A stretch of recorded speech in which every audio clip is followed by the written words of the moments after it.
Restriktionsenzymet RSA1 klipper DNA'et over, når den møder basesekvensen GTAC, som er den, der ses her. Og hos en homozygot vildtype, altså en rask person uden mutationer, der vil HFE-genet derfor blive klippet over i 2 bånd. Et herfra og hertil på 250 basepar, og et herfra og hertil på 140 basepar.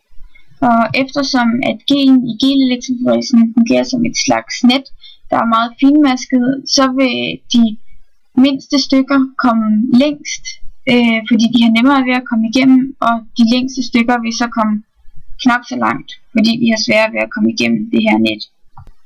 Man må derfor så formode, at hos en homozygot vildtype, der vil man i gelen kunne se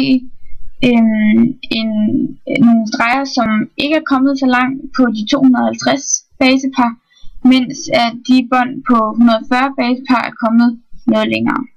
Er der i stedet tale om en person, der er homozygot med mutation, så vil G'et her være ændret til et A, det vil sige basesekvensen GTGC vil være ændret til GTAC, som restriktionsenzymet så vil genkende og klippe over. HFE-genet hos en homozygot person med mutation vil derfor blive klippet over i 3 bånd. Et som går herfra og hertil på 250 basepar ligesom før, og et som går herfra og hertil på 29 basepar, og så et som går herfra og herned til på 111 basepar. På genen der bør man så også på den homozygot person med mutation kunne se et bånd, som ikke er kommet særlig langt på de 250 basepar, mens båndet på 111 skulle være kommet noget længere, og så et på det på 29 basepar, som er kommet allerlængst.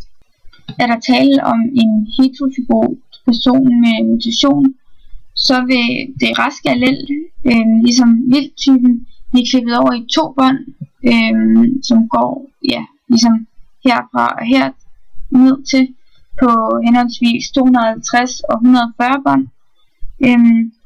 Og i allellet, hvor G'et her er ændret til et A, der vil blive klippet over i 3 bånd, et på 250 og et på 29, og så det sidste på 111. Hos en heterozygot person med mutation, der klippes HFE-genet altså over i 4 forskellige båndlængder.